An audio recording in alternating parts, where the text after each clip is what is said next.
mon ange marchera devant toi. Amen. Amen. Chers amis, chers frères, chères sœurs, chers enfants, en ce jour, nous fêtons les 20 ans de la pierre angulaire tabernacle. Et aussi mes 40 ans dans le message. Il y aura tellement de choses à dire. Il y a tellement de choses à dire. Cependant, j'aimerais toucher les points essentiels. Comment est née la pierre angulaire? Pourquoi ce nom? Comment le Seigneur m'a appelé? Est-ce que c'est la seule église que j'ai commencé dans mon ministère? À titre laminaire, avant de répondre aux autres, je veux dire que ce n'est pas la seule église que j'ai commencé dans mon ministère et ce n'est pas la première. Déjà en 2002, j'ai commencé un réveil à l'ouest parce que le Seigneur me demandait d'aller à l'ouest. J'ai croisé des incrédules qui me disaient qu'à l'ouest, ce n'est pas possible, tu ne peux pas le faire. Et d'autres incrédules ont dit, mais l'ouest est tellement grand. Où tu dois aller tout simplement. Mais plus tard, j'ai compris que c'était l'ouest. Et quand je commençais ma campagne d'évangélisation, j'ai atterri dans la ville de Nantes. C'est là où je commençais ma première campagne.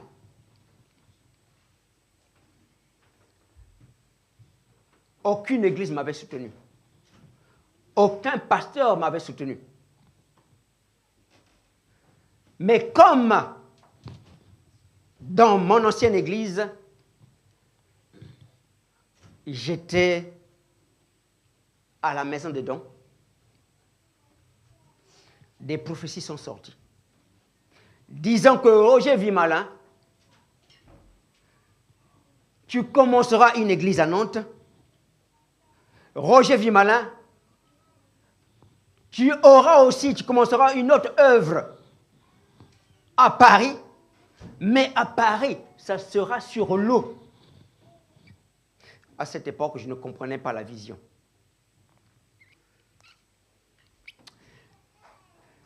Et donc, je me suis dirigé vers l'ouest. J'ai fait la campagne à Nantes. J'ai fait la campagne à Rennes. À Nantes, il y a eu un groupe était né. À Rennes, un autre aussi groupe était né. Je suis parti aussi à Lorient. J'ai fait aussi des réunions. Et donc, aujourd'hui, si vous entendez que quelqu'un a une église à Nantes, que quelqu'un a une église à Rennes, s'il ne mentionne pas le nom de Roger Vimalin, c'est un imposteur. S'il ne mentionne pas le nom de Roger Vimalin, c'est un menteur. S'il ne mentionne pas le nom de Roger Vimalin, alors il est tout simplement ingrat. Et la Bible dit, éloignez-vous des personnes ingrates. Donc en 2002, j'ai commencé avec l'église de Nantes. Ces personnes sont encore vivantes. Et ils pourront le témoigner, le confirmer. Qui suis-je? Je suis de mon père et de ma mère, et je suis le troisième enfant. Mais de mon père, je suis le 8e. Et je suis connecté avec David. Parce que le nom de Vimalin dans une langue signifie ceci. Que l'homme qu'on n'attendait pas est arrivé. Et celui qui doit faire le miracle. Roger, c'est tout simplement un guerrier. Roger signifie guerrier. Et mon deuxième prénom, Théo, Dieu tout simplement.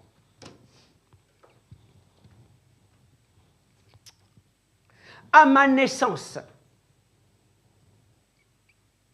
À vous les incrédules, ma maman encore vivante, vous pouvez donner des coups de fil. En commençant par ma petite belle nièce que je vois là-bas, elle peut donner le coup de fil tout à l'heure.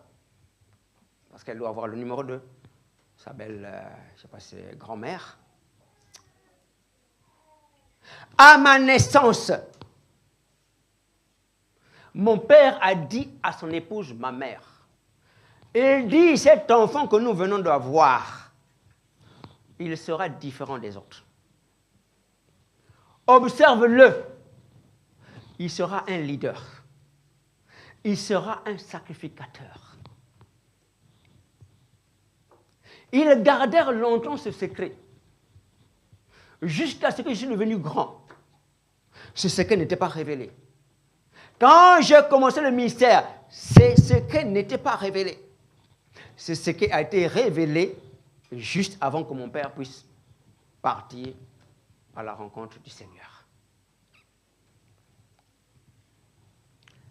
Et à 12 ans, j'ai eu ma première vision.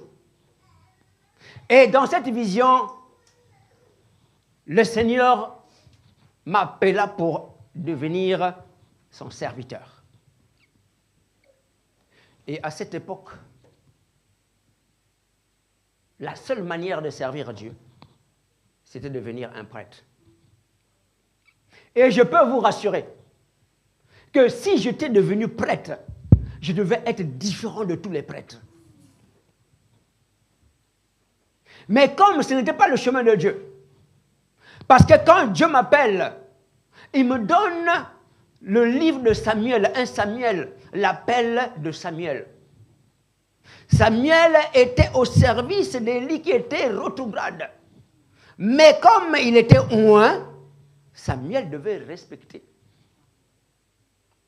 Alors, je devais me tromper, donc le seul moyen de servir Dieu, alors, c'était de choisir de devenir prêtre. Mais je dirais par miracle, j'ai eu des problèmes avec le directeur du séminaire qui ne voulait jamais de ma présence. À cette époque, la famille, surtout la famille paternelle, il tenait à cela parce que mon père a été élevé par des prêtres, mes tantes paternelles ont été élevées par des prêtres, donc automatiquement, quelqu'un qui devient prêtre, c'est vraiment la récompense.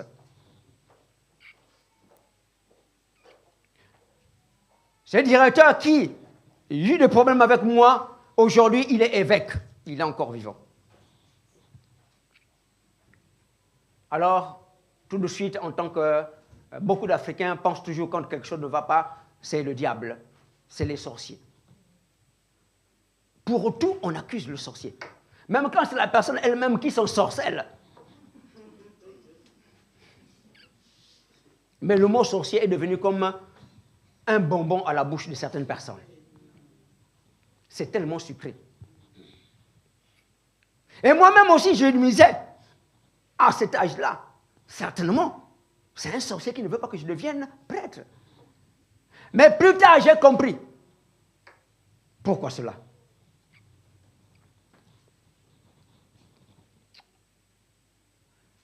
Depuis jeune homme, j'avais toujours une phrase qui me trottait dans mon âme, dans mon cœur.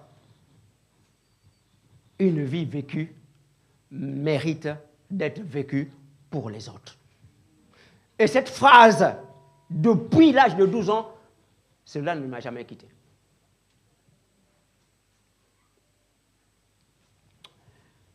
Et donc,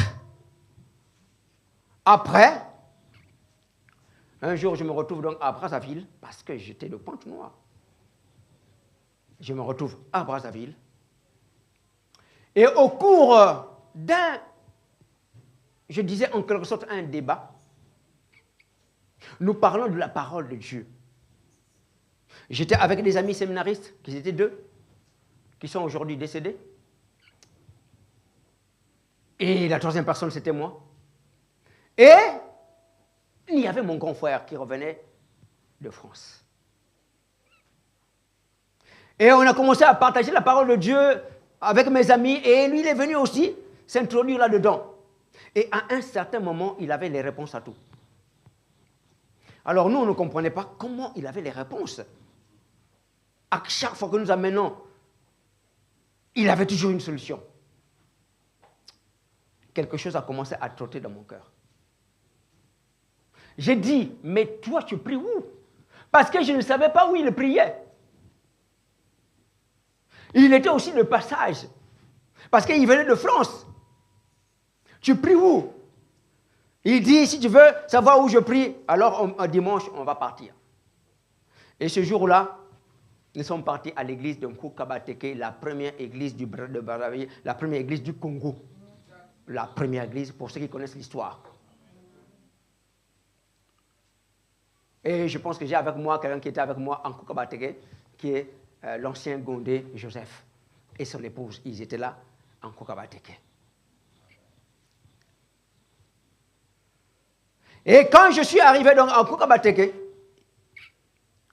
jusqu'à ce jour, donc personne ne m'a prêché le message. Personne ne m'a invité à écouter le message. Je me suis fait inviter. Et quand j'arrive, j'ai aimé. Malgré les troubles qu'il y avait dans cette première église. Parce que j'étais prédestiné. Dieu était en train de suivre la vision. Alléluia. Et à cette époque, on avait le pasteur Ilmata, qui était même le premier à recevoir l'église au Congo-Brazzaville. Quand il m'a regardé, il est venu me voir. Il a dit, Dieu a beaucoup de choses à accomplir avec toi. Donc je ne te lâcherai pas. À partir de maintenant, nouveau converti s'il vous plaît. À partir de maintenant, tu dois m'accompagner partout. Que je fasse une campagne de réveil, que je parte à l'hôpital pour prier les malades. Tu dois m'accompagner. Amen. Vous remarquez que donc à cette époque, je ne suis ni huissier, ni diacre, ni prédicateur, ni quoi que ce soit dans une église. Un jour, je participais à une délivrance d'un fou. Pendant la délivrance, et ce fou, c'était un frère en Christ qui avait perdu le sens. Et nous faisions la délivrance. Et pendant qu'on faisait la délivrance à notre bien-aimé, le frère prophétisa. Il dit, Roger, tu as un ministère. Et ce ministère, tu ne vas pas l'exécuter ici au Congo. Tu vas aller en France, c'est là-bas que tu prêcheras l'évangile, que tu commenceras les œuvres.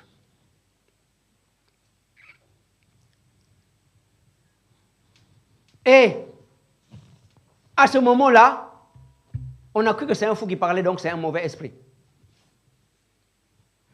Et je suis désolé de dire que tous les anciens de ce jour-là, qui ont douté à cette prophétie, qui ont dit non, c'est un fou qui parle, je ne peux pas vous dire ce qu'ils sont devenus aujourd'hui.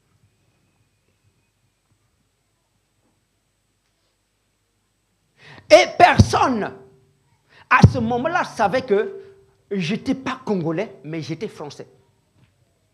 Personne ne savait que dans ma poche, pendant la délivrance, j'avais une carte de nationalité française, un passeport français, une carte consulaire française. Personne ne savait. C'était un sceau. Et nous sommes sortis, après cette délivrance-là, sur le chemin du retour, un autre fou nous rencontre. Nous étions deux. Il dit, oh, vous avez banalisé la prophétie qui venait de sortir parce que c'était un fou.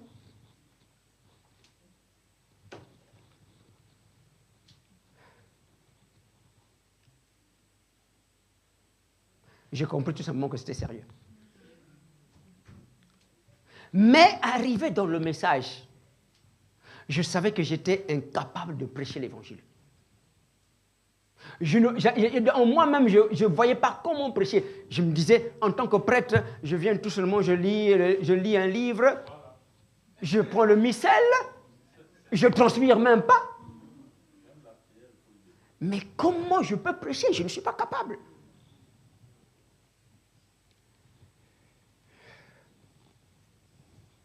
Et je m'apprêtais donc à venir faire mon service militaire français. Mais le Seigneur vient me dire ceci. Tu ne partiras pas en France tant que tu n'es pas marié.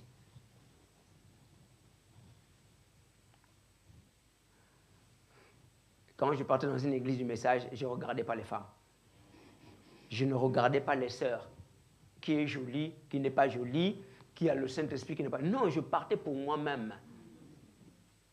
Parce que le mariage ne m'intéressait pas. Parce que dans ma tête, moi, le mariage, c'était la France. Et encore mieux, pas une Française, mais une femme de l'Inde. J'avais cette conviction-là. Pourquoi? Parce que le film m'avait influencé. Les films des hindous.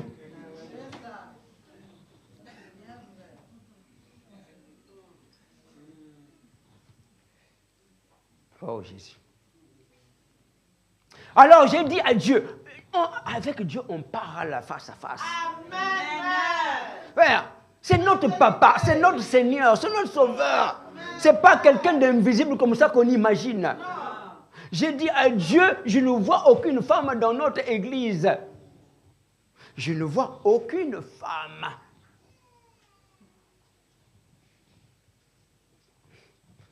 C'est Dieu qui m'impose de me marier.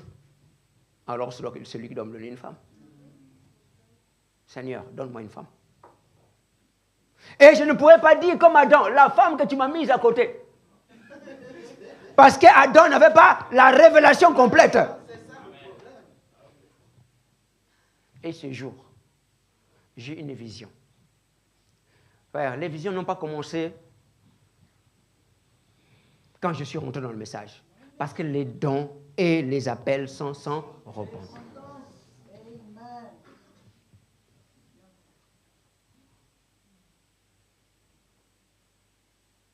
Avant le message, j'avais des visions. Mes parents, mes frères, sœurs comme frères, mes cousins, mes oncles, ils sont tous témoins. Ce n'est pas du tâtonnage. Un jour, nous étions assis avec mon grand frère. Il voulait venir témoigner. J'ai dit, oh, non, c'est une petite fête. Nous étions assis avec des amis. Mon grand frère était là. Je vois un homme en train de marcher fièrement dans la rue. J'ai dit, mes amis, cet homme-là, samedi, on va le pleurer. Je suis en train de voir son décès. Le samedi, dans la ruelle, on a vu la palme qu'on a mis. On est parti vérifier, c'était cet homme-là qui était mort. Jamais une vision a failli. J'ai dit, Seigneur, donne-moi une femme. Il m'a dit, à 15 heures, cette femme viendra. Elle sera habillée de telle manière. Et elle demandera de l'eau à frère Poabou. Donc à Poabou, Tati, qui est décédée, sa femme encore vivante, elle peut en témoigner. Je me suis caché dans la chambre. Le frère Poabou, il croyait. Ce n'était pas un douteur. Mais il voulait vivre la vision, se matérialiser. Il s'est mis devant sa porte pour attendre. Quand il a vu dans sa montre qu'il était 15 heures, Gina Macolombe faisait son entrée.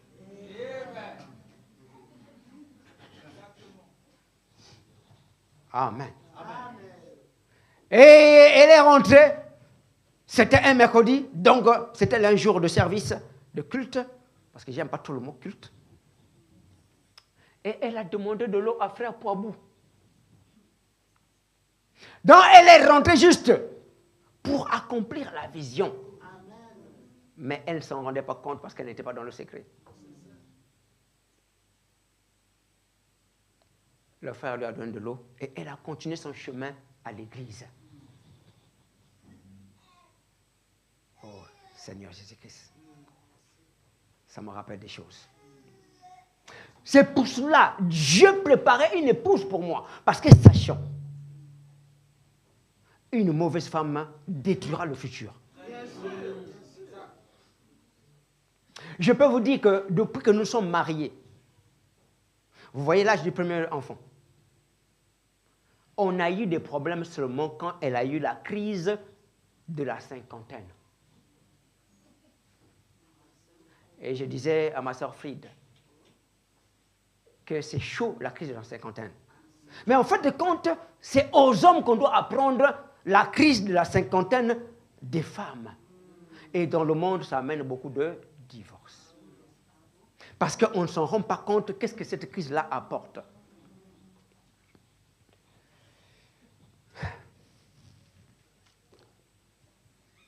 Je n'entendais pas parler de la prédication. Dans notre église, il y avait des dons, des parfaits dons dans mon ancienne église.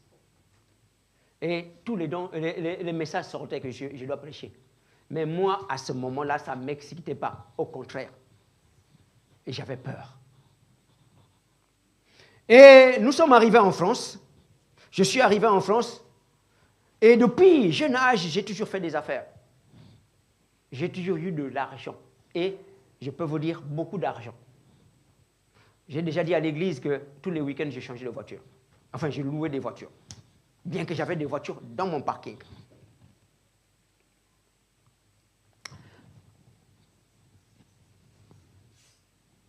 Et puis, un jour, le Seigneur me dit, j'étais appelé à prêcher. Pourquoi tu ne veux pas l'accepter? Je suis capable de te retirer.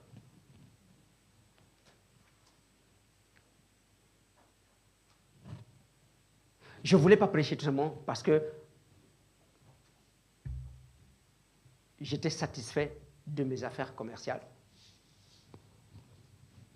de mes affaires que je faisais. Mais je ne m'en rendais pas compte que j'étais même déjà rétrograde. Parce que quand tu as l'esprit sur l'argent, dit Frère Branham, tu abandonnes, Dieu t'abandonne. Citation de Branham.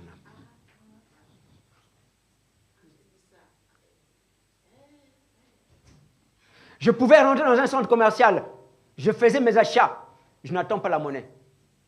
Et je choisissais les centres commerciaux qu'il faut rentrer. Leader Price, je ne rentrais pas. Aldi, je ne rentrais pas. À Carrefour, Auchan, oui. Je ne m'en rendais pas compte que c'est l'orgueil qui montait déjà. Je n'avais même plus le temps de lire une brochure. J'étais rétrograde à cause des affaires. Et toujours des belles voitures.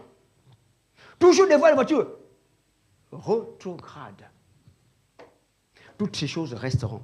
Amen. L'argent restera. Restera. Amen. Amen. Mais je ne veux pas que mon âme puisse aller en enfer. Amen. Dieu qui me connaissait avant la fondation du monde insista. Mais j'ai eu un premier obstacle. En tout cas, vous ne pouvez pas découvrir quel était cet obstacle-là. Mon premier obstacle, c'était ma chère épouse. Quand je suis venu dire que maintenant je dois prêcher,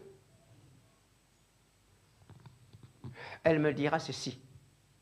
Quand j'ai demandé le mariage, quand j'ai prié pour le mariage, j'ai dit sauf un prédicateur. Est-ce que Dieu ne m'a pas écouté? Je n'avais pas à discuter. C'est elle qui avait demandé. Elle attendait un mari qui n'est pas prédicateur. Mais moi, je lui ai dit que je vais prêcher. C'était l'affaire de Dieu. Je n'avais pas à débattre, à faire des explications, à négocier, à imposer. Mais j'aime quand Dieu parle dans un homme, il parle aussi dans sa femme. J'aime comment Dieu a parlé dans Marie et est parti parler dans Joseph.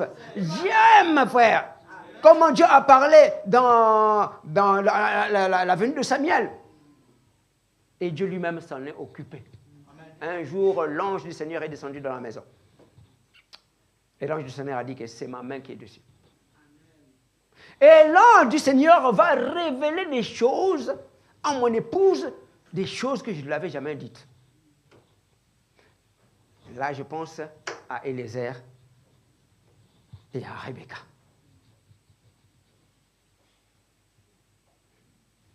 Et à ce moment-là, j'avais l'aval de mon épouse. Maintenant, il faut commencer à prêcher. Le deuxième obstacle, c'était mon pasteur.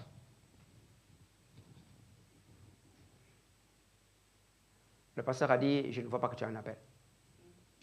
Je ne vois pas que tu peux être prédicateur. J'ai attendu 2 ans. 2 ans pour attendre que mon pasteur accepte et que je puisse apporter la parole. Je veux dire ceci. Les pasteurs qui demandent aux prédicateurs qui ont l'appel pour s'exercer, les envoient dans la rue. Moi, je ne crois pas à ça. Mais toujours est-il que moi, quand j'ai croisé le message, j'ai amené, avant d'être prédicateur, j'ai amené presque toute ma grande famille. Les neveux, les oncles, les sœurs, les beaux-frères, les nièces, les cousins, et mon papa aussi, mes parents, qui ont même reconsacré leur mariage dans le message. Donc, j'avais déjà commencé à prêcher, sans m'en rendre compte. Le Seigneur voulait me montrer que je ne suis pas stérile.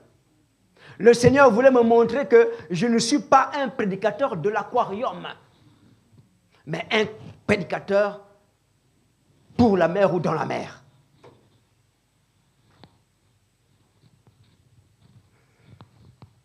Mais un jour, avant cela, frère, quand je refusais, le Seigneur m'a dit qu'il va me retirer de cette vie.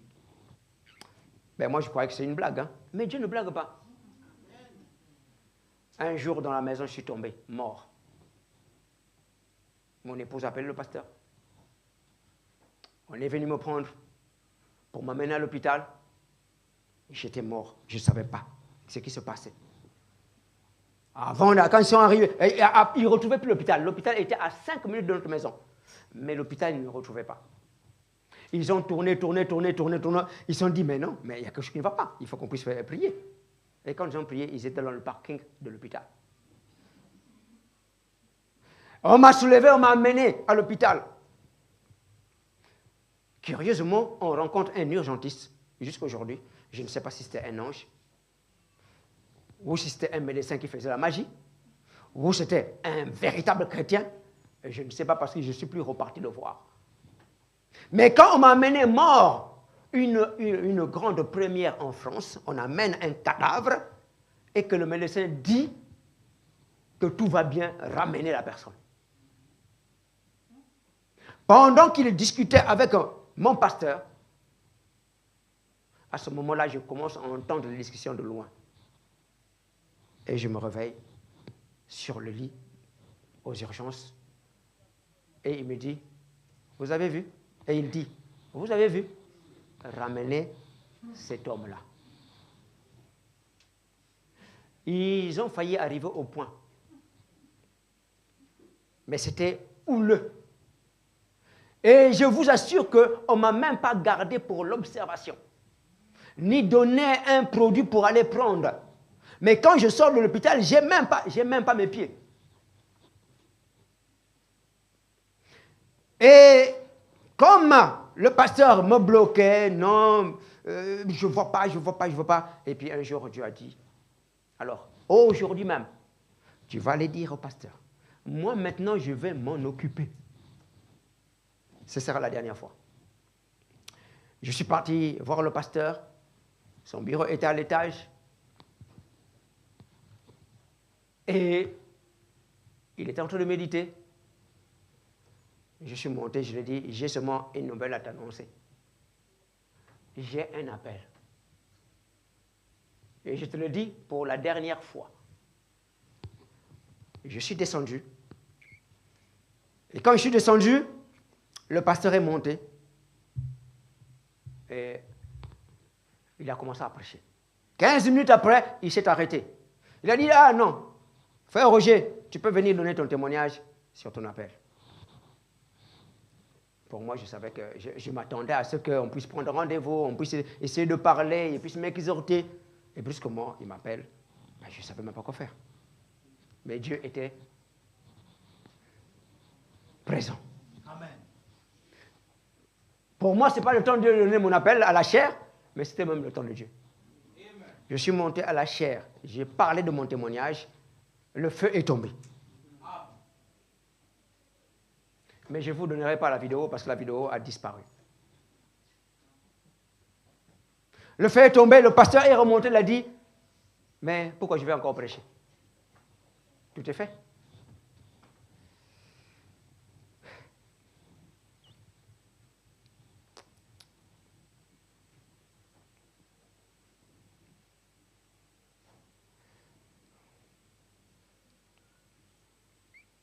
C'est donc à ce moment-là que Dieu m'a commencé à envoyer, quand j'ai commencé à apporter la parole, que Dieu m'a commencé à m'envoyer partout. Mais j'avais une idée en tête. Je ne serai jamais un pasteur. Parce que ce n'est pas cette mission-là que Dieu m'avait donnée d'abord. Je me disais, je commence les églises, je viens et le pasteur place. Je vais là, je prêche, je commence un petit groupe et je reviens pour moi. Comme ça, je continue mes affaires. Mais Dieu a dit, abandonne les affaires. Je ne veux pas des hommes d'affaires derrière la chair. Je vous raconte, mais ce serait comme de la blague pour vous. Mais ça a été difficile pour monsieur et madame Vimala. Laisser l'entreprise alors que j'ai des marchés. Donc rester sans rien faire. Et que Dieu t'attende, que Dieu puisse prendre soin de chaque jour. Il faut avoir la foi parfaite. Il faut avoir une femme aussi qui a la foi parfaite.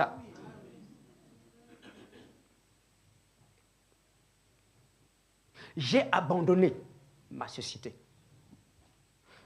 Ma société était basée sur les Champs-Élysées, s'il vous plaît.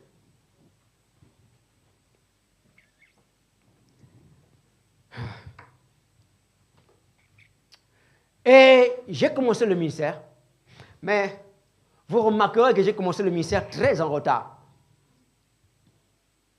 Je me suis marié aussi très en retard. Certainement. Un de mes fils prêchera aussi en retard. Une sœur me rappelait avant-hier que le jour que je prêchais, je consacrais un de mes fils. J'avais dit que ce fils-là sera prédicateur. J'ai dit non, je n'ai jamais dit ça. Il dit, pasteur, tu as dit ça. Va revoir la vidéo. Tu as dit ça. Tu avais dit ça. Dit, oh.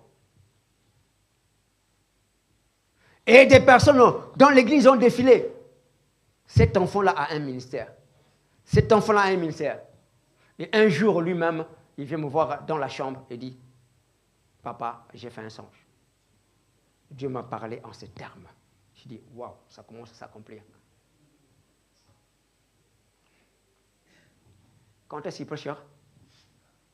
Mais Dieu ne m'a pas donné 5 fils comme ça pour la bonne forme. Il y aura plus d'un prédicateur.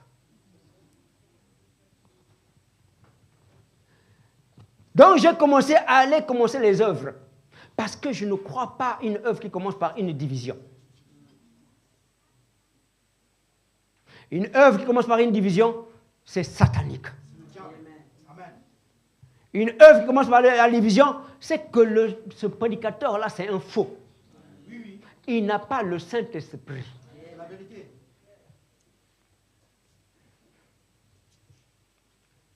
J'ai commencé l'église à Nantes, à Rennes, et j'ai mis le paquet moi-même, aidé par personne. Mais dans nos économies, j'ai mis le paquet, les voyages, les locations de salles, aider les brebis, aider les étudiants, tout ça. J'ai mis le paquet. Ce paquet-là était réservé qu'il achète une maison. J'avais l'argent pour acheter une maison sans crédit. Mais j'ai mis ça pour les âmes.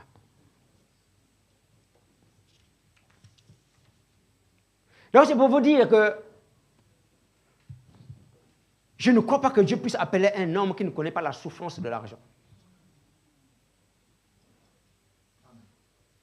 Paul a fait les tentes. Il connaissait la souffrance du travail.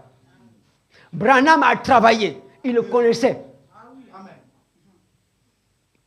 Mais les autoproclamés qui ne veulent pas travailler, je n'en crois pas.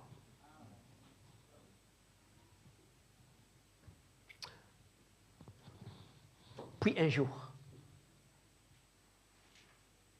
j'ai connu 3 pasteurs. Et dans ces 3 pasteurs, 2 sont morts. Pasteur Ilmata est mort. Pasteur Defizi est mort. Il reste que le pasteur Lamarche. Lui, il est vivant. Il avait reçu les témoignages des autres. Je ne suis jamais sorti mal, entre guillemets, d'une église.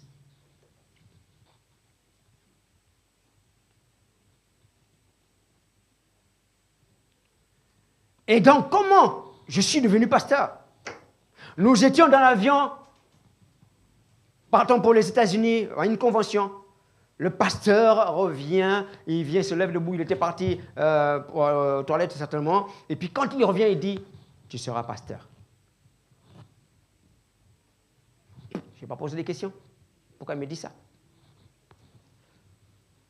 Et un jour, le pasteur m'appelle et on se rencontre dans une forêt. Et il me dira ceci. Mon cher frère, nous avons marché comme des associés. Nous avons marché comme mari et femme. Je répète ces mots, il est vivant. Mais à partir de dimanche, je ne veux plus que tu sois dans mon église. On avait des petites incompréhensions sur des petits points, mais qui n'étaient pas graves.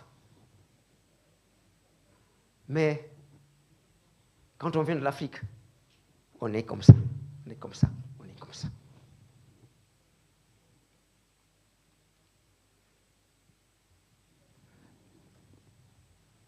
Et j'ai dit, mais on fait comment? Mais dimanche, on va dire au revoir. Tu vas dire au revoir à l'église. Et donc ce dimanche-là, je suis venu à l'église. C'est là où les choses ont commencé. Et il m'a appelé. Moi, je ne voulais pas dire un mot à l'église. Je ne voyais pas quoi dire. C'est lui qui a décidé qu'on se sépare. C'était à lui d'expliquer, donner les raisons. Mais il a insisté. Et quand j'ai appelé le diacre pour dire que, mais moi, je ne peux pas parler, le diacre m'a fait ça. Et pendant ce temps, il m'appelait à la chaire et les gens m'attendaient. Et je suis monté. Mais comme prophète, en tant que prophète, Dieu m'avait révélé que je parlerais. Les personnes sont encore témoins. Aujourd'hui, le Seigneur me donna même une écriture. Et quand j'ai pris cette écriture-là à l'église, en tout cas, tout le monde était devenu rouge. Les blancs étaient devenus rouges. Les noirs, je ne sais pas, ils deviennent comment. Parce que le passage disait, il est bon que le scandale arrive, mais malheur. C'est ça que le Seigneur m'avait donné, je ne pouvais pas faire autrement. Un de mes prédicateurs du groupe m'a dit, ne lis pas ça. J'ai dit, je ne peux pas ne pas lire ce que Dieu m'a donné. Et c'est comme ça, depuis ce jour-là, je ne rentrerai pas dans les détails, c'est très long. Et c'est comme ça que je me retrouve donc en dehors de l'église que j'avais choisie. Nous sommes en mars. Mais j'ai déjà l'église de Nantes, j'ai déjà le petit groupe à Rennes. Mais partir, revenir, c'était pas évident. Et le Seigneur me rappela, il dit, mais je t'avais dit que tu commenceras une œuvre sur l'eau. Maintenant, va à la gare de Villeneuve. Derrière la gare de Villeneuve, il y a des péniches et c'est là où tu vas commencer ton œuvre. Là, la vision commence à être claire.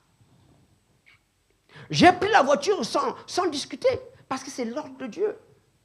Je suis venu à la gare de Villeneuve-Saint-Georges. Je suis rentré derrière et j'ai vu plein de péniches. J'ai dit, waouh, on dit que Dieu est précis, mais cette fois-ci, il n'était pas précis. Quelle péniche je vais rentrer? Au village, on dit souvent qu'on fait le fico-fico-fion. Mais dans le fico-fico-fion, Dieu était dedans. Il n'y a pas de hasard.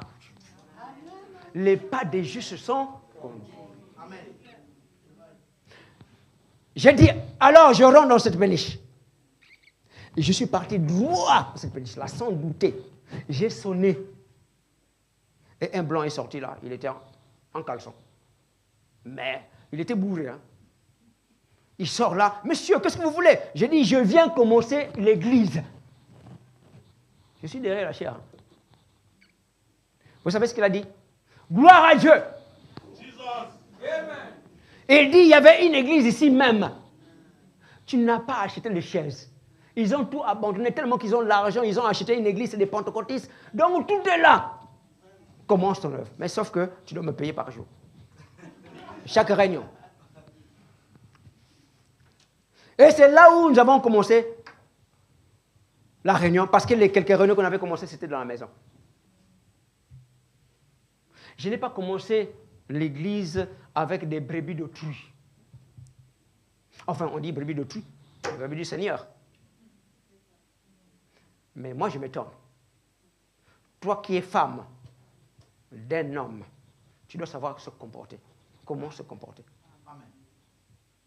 Comment un prédicateur drague une personne pour la dérouter et pour qu'il soit dans son église? C'est que tu es un poisson d'aquarium. Parce que la truite arc-en-ciel, on ne peut pas la pêcher n'importe comment et par n'importe qui. Et on a eu donc, c'est là où je vois la vision s'accomplir que je devais commencer l'église sur l'eau. Parce que la péniche est sur l'eau. Dieu ne peut pas se tromper. Amen. Quand la prophétie tarde, attends-la. N'aide pas la prophétie à s'accomplir.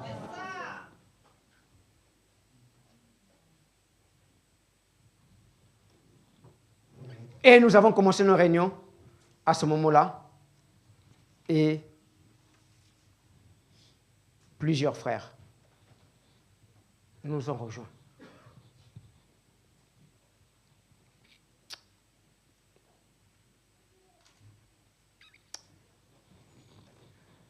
Et de là, avec les enfants, on commençait à avoir un peu des inquiétudes parce qu'ils peuvent tomber dans la Seine. Et nous avons commencé donc à chercher des salles.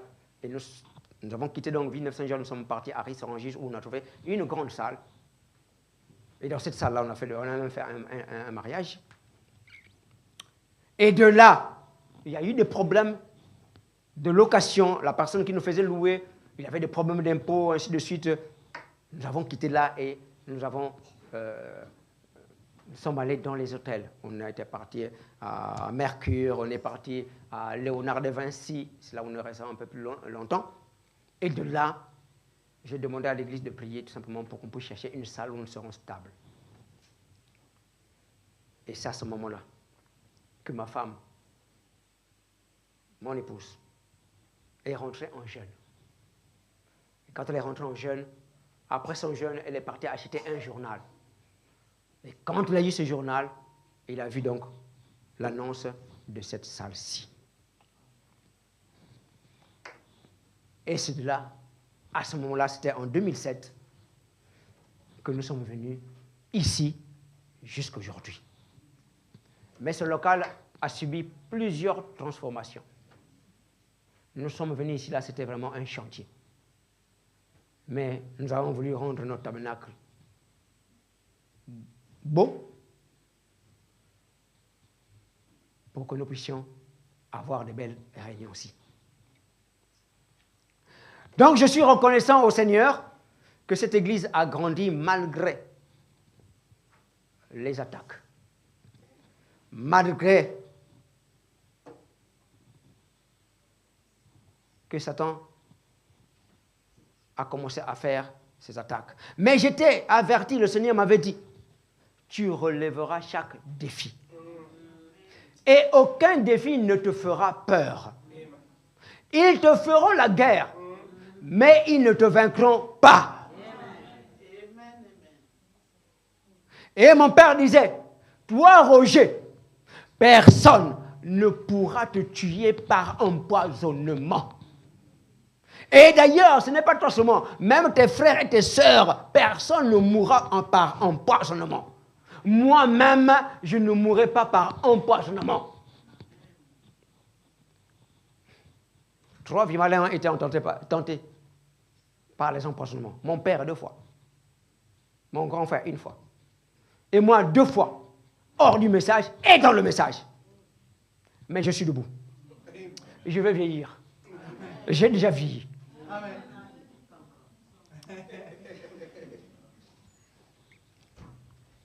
Donc il y a eu beaucoup de troubles. Nous avons subi des troubles. Nous avons subi des trahisons. Nous avons subi des moments difficiles. Il y a eu des Balaam, il y a eu des Démas, il y a eu des Corée, il y a eu des Pharaons, il y a eu les Absalom, il y a eu des Démas, il y a eu tout et tout.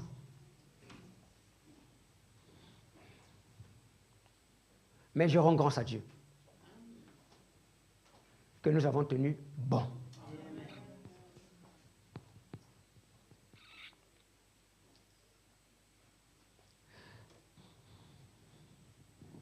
J'ai commencé plusieurs églises. En Tunisie, j'avais une église. En Belgique, j'avais une église. Je pouvais avoir des églises au Congo, au Canada, aux USA. Mais j'avais une promesse, je ne pouvais pas faire un mois sans aller, ou plus, sans aller dans l'église. Parce que je ne suis pas comme les autres.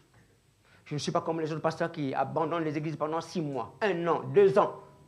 Je ne suis pas cela. Donc, ce n'était pas évident d'avoir toutes ces églises à ta charge.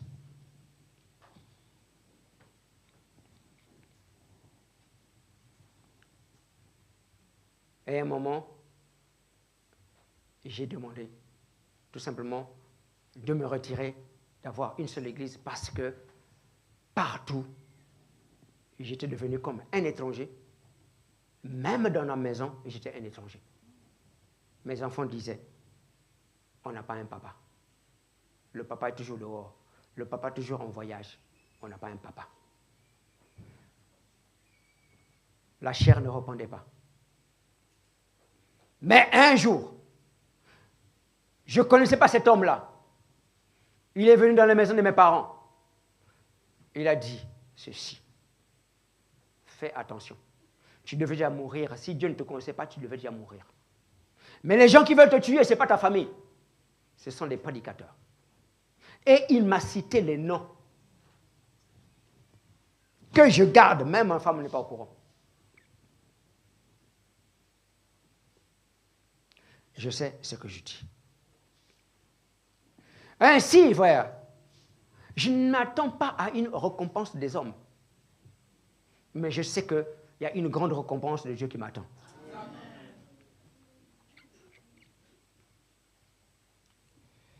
Je vais donc commencer par remercier mon épouse qui se tient entre le public et moi. Faisons face aux soucis, aux hauts et bas que nous traversons. Oui, je suis reconnaissant envers Dieu de m'avoir donné une bonne épouse, même si c'est une Séphora. Mais Séphora était une bonne épouse pour Moïse. C'est une Séphora, mais pour moi, c'est une colombe. Et je l'ai toujours appelée Gina Colombe. Et ma chérie, je n'ai pas envie de dire que je t'aime. Parce que c'est le mot, un mot qui se dit tout le temps par les hypocrites, par les aventuriers, par des gens qui veulent détruire seulement une fille. Mais je vais dire, changer un peu la phrase. Je n'aime que toi.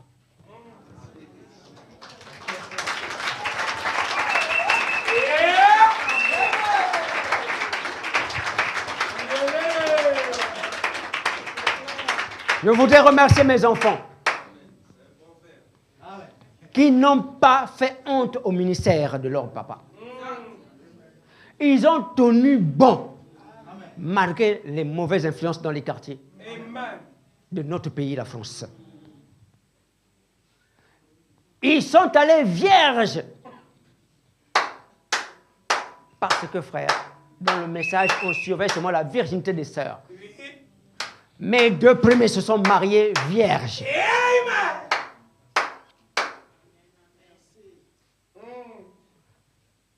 Et je crois, comme je le dis toujours, leurs épouses, qu'ils ne soient pas mes belles filles. Les belles filles, je n'en veux pas. N'en déplaise à celui qui me dit une fois, une belle fille restera toujours une belle fille. Il ne pourra jamais être ta fille. Mais je veux le dire, ce ne sont pas des belles filles. Ce sont mes filles. À vous, mes frères et sœurs de la pierre angulaire tabernacle, et à mes associés dans le ministère, ma pensée va vers les ouvriers qui sont restés fidèles jusqu'à ce jour depuis les premières heures. J'ai commencé donc, après avoir sorti de l'église en mars, j'ai commencé la pierre angulaire en mai. Et des personnes m'ont rejoint rapidement. Je pense en juin 2004, Nénette et Paul faisaient leur entrée dans cette cour royale.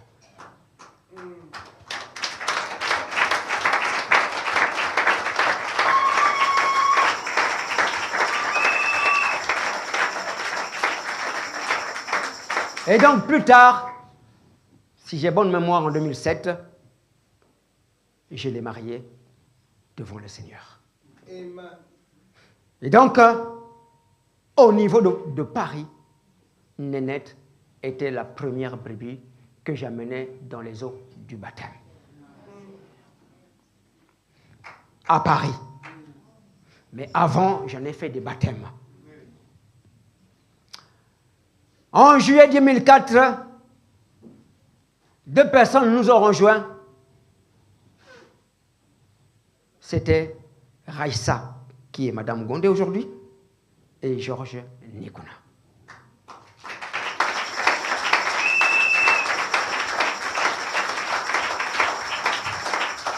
En octobre 2005, c'est au tour de Gaudry Gondé. En janvier 2006, c'était au tour de Gina, l'épouse donc de notre frère Georges. Et la même année, avec les Paul Kamanda, je consacrais aussi leur mariage à Ris Orangis. En avril 2006, alors que nous sommes encore à Ris Orangis, c'est le couple Malonga qui nous rejoignait.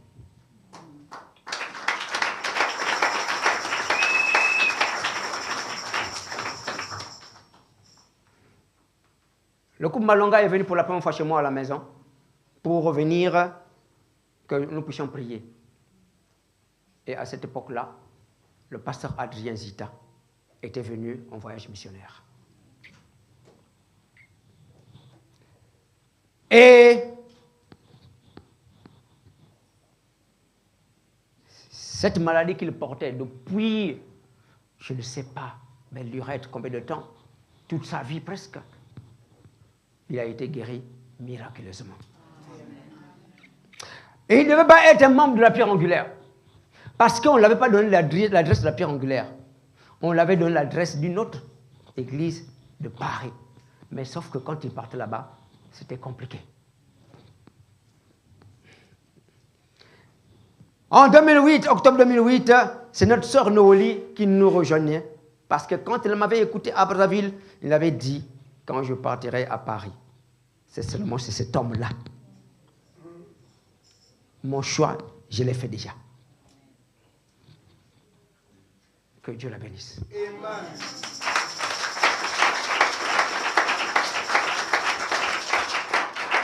En février 2009, c'est Myriam Gondé qui nous rejoint. En décembre 2009, c'est Raïssa, l'épouse de notre frère Achille.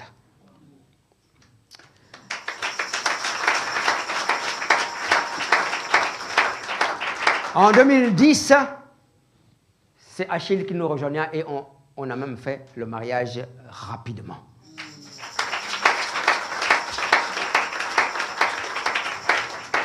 En 2011,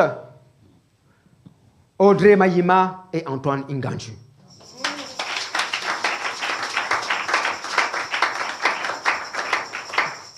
J'ai voulu citer les premiers ouvriers,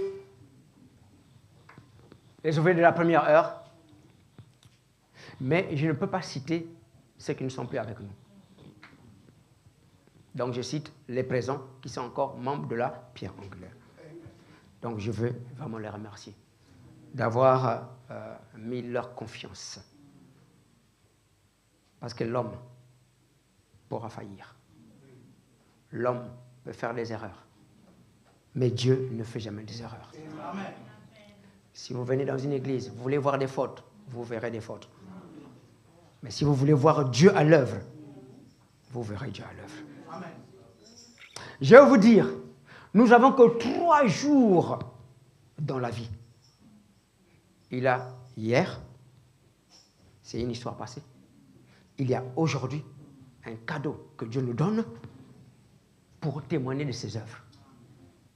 Quand Dieu fait quelque chose dans votre vie, vous devez le témoigner. Amen. Amen, amen. Dieu n'est pas un clown. Il veut que toute la gloire puisse lui revenir. Amen. Et il n'y en a pas de petits ou de grands témoignages. À chaque témoignage qu'il fait dans ta vie, tu dois le témoigner pour donner gloire à Dieu. Amen. Et le 3e jour, c'est demain. Demain est un mystère pour Dieu. Et Dieu ne révèle le lendemain qu'à ses élus. Et nous savons que nous aurons un lendemain. Un demain, nous quitterons la terre. Amen. Et nous partirons pour toujours. Amen. Auprès de notre Seigneur. Amen. Comme toute histoire d'amour, cela est toujours difficile. Pourquoi? Parce que le diable est toujours jaloux d'un mariage. Mais entre Christ et nous, c'est une question d'amour. Amen. Entre ma femme et moi, c'est une question d'amour. Amen. Entre la pierre angulaire et moi, c'est une question d'amour. Amen. J'aime mon église. J'aime notre église. Parce que Dieu nous aime. Amen. Il nous a aimés. Il nous a accordé la vie éternelle. Et en nous accordant la vie éternelle, nous sommes accompagnés des signes, des miracles, des visions, des songes, des prophéties, des prédications, des parler en langue. Et nous le remercions pour cela. Amen. Le temps me manquerait de témoigner, parce que nous passerons plusieurs heures, de témoigner de Marc 16. Mais je vais dire ceci.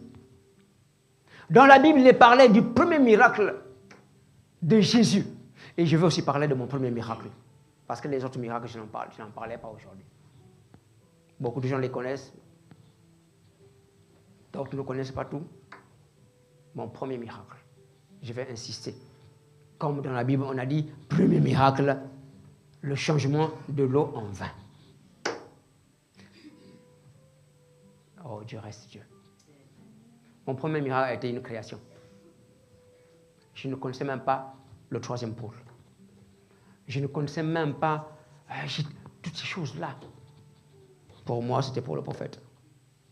Un jour, une jeune fille qui était enceinte de 12 mois, s'il vous plaît. Si c'était en France, on devait aller déchirer son ventre. Mais ça se passe en Afrique.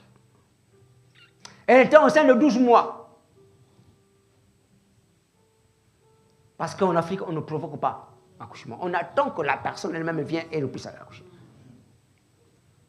12 mois. Mais pendant À partir de 3 mois, 4 mois, échographie, 5 mois, échographie, 6 mois, jusqu'à 12 mois, quand il faisait les échographies, on ne voyait que de l'eau dans son ventre. On a dit, madame, tu n'es pas enceinte. À 12 mois, je suis venu et j'ai prié pour cette femme-là. À 16 mois, elle a accouché. Je peux entendre des acclamations. Hein.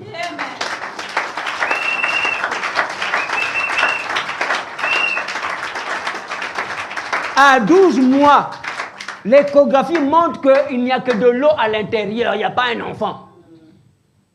Je prie. Je demande la création d'un enfant. À 16 mois, elle accouche. L'enfant en forme aujourd'hui. Dans le message aujourd'hui.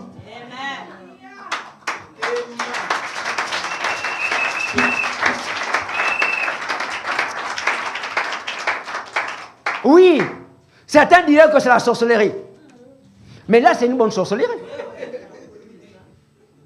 Et je pense que la sorcier, Branham me dit que le sorcier, le magicien, peut mettre une malédiction, mais il ne peut pas l'enlever. C'est ça.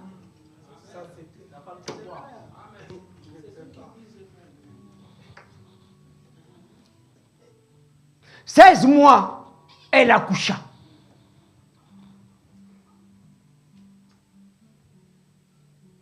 Chers frères, vous êtes au bon endroit. Amen. Beaucoup pourront le témoigner.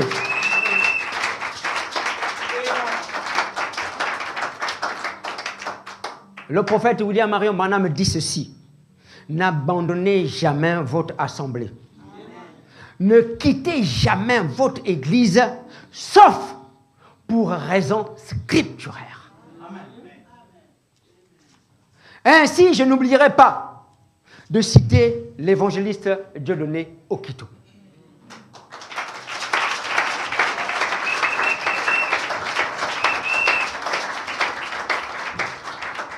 Pour vous, Dieudonné Okito, c'est juste un évangéliste qui parcourt le monde entier, qui parcourt les églises.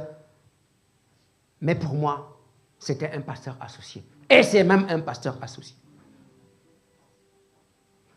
Dieudonné Okito a été avec moi partout. À Tunis, à Rennes, à Nantes, à Serein. Et aujourd'hui, il est toujours moi à la pierre angulaire. Nous avons travaillé ensemble, nous continuons à travailler ensemble. Il a eu un empêchement, il devait être là. Il devait être là avec le ministre que j'avais consacré, frère Hugues.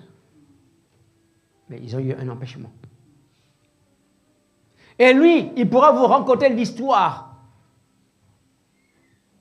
Il pourra vous conter l'histoire de Roger Vimalin. Parce qu'il a vu comment j'ai été injurié par des gens, des brebis. Comment j'ai été traité. Parfois dans les réunions de 20h jusqu'à 4h du matin. Et quand on sortait de là, il disait, mais pasteur Roger, qu'est-ce que tu as? Pour regarder les gens, tout ce qu'ils disent, tu es toujours calme.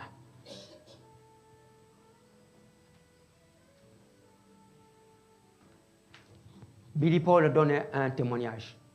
On a demandé à Billy Paul, quel est le plus grand témoignage que ton papa a eu à faire? Il dit, j'en ai vu des témoignages. J'en ai vu des miracles. Mais, ce qui m'a frappé, c'est que quand il était devant une situation, il était calme. Il était calme.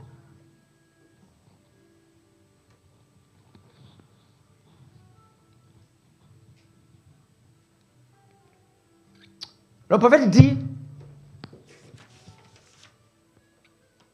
dans le probacot de la parole, il dit, voilà où tout chrétien devait se tenir. Les épreuves viendront et vous feront voir de toutes les couleurs. Mais souvenez-vous, Dieu a un but. Et tout concourt comme il faut.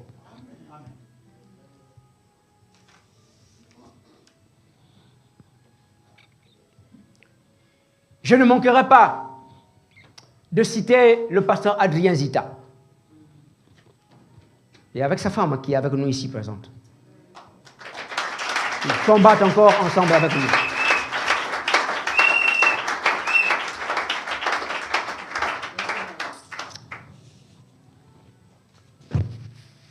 J'ai consacré des ministères. Mais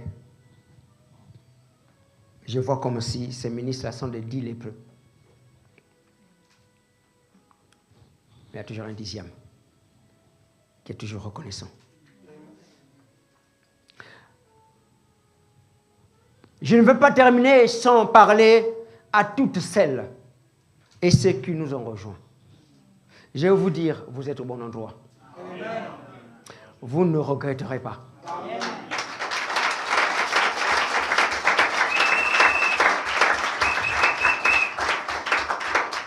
L'ennemi viendra certainement apporter des calomnies, le colportage, la médisance, la critique sur M.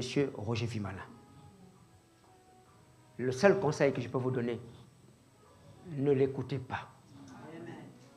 Parce que le prophète dit, quand vous écoutez, vous avez souillé votre expérience.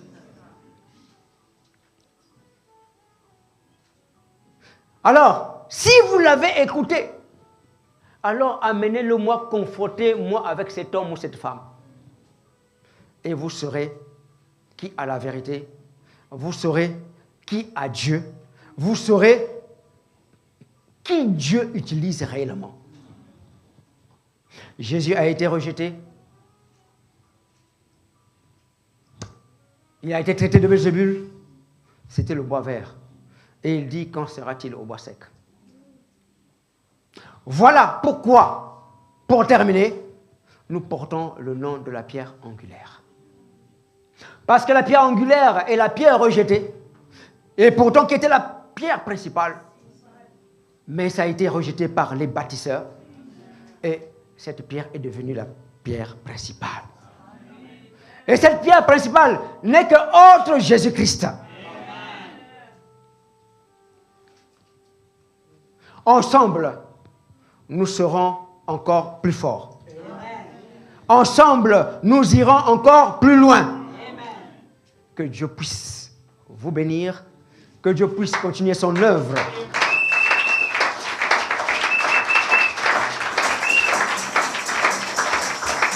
Que Dieu puisse continuer son œuvre avec nos diacres, nos huissiers, nos chantres, nos musiciens, nos techniciens, nos choristes, nos vases, nos administrateurs, nos trésoriers, et chacun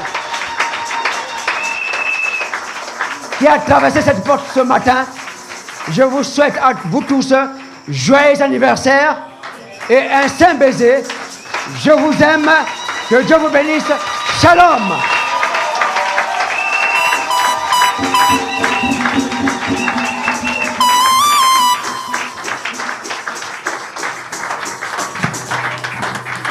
Oh, gloire à Dieu.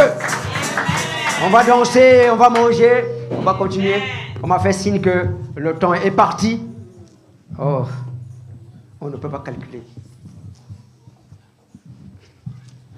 Louez l'Éternel, car il est bon. Sa miséricorde durera toujours. Est-ce que vous l'aimez? Gloire à Dieu.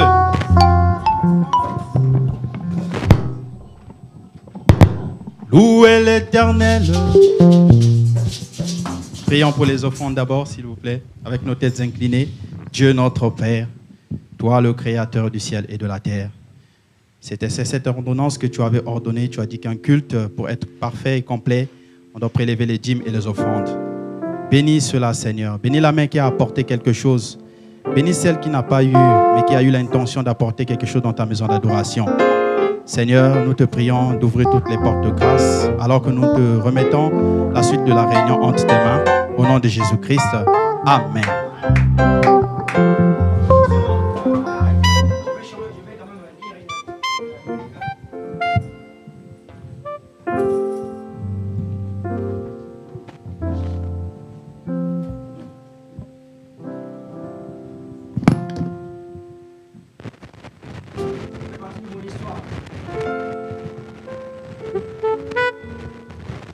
Genèse 26, à partir du verset 18, nous lisons la parole et nous continuons.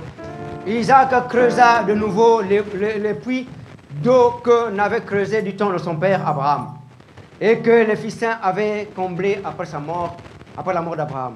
Il les appela de même nom dont son père les avait appelés. Les serviteurs d'Isaac creusèrent encore dans le vallon et y trouvèrent un puits d'eau vive. Les bergers de Guérard cherchèrent querelle aux bergers d'Isaac en disant « L'eau est à nous ».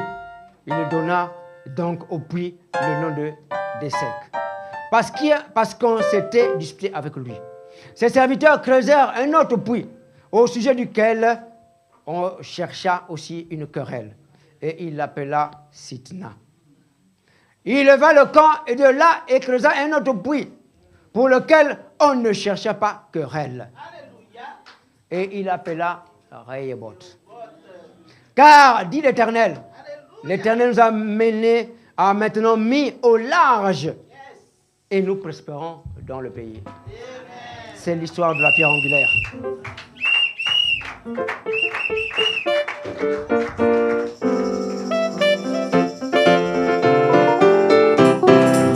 Alléluia.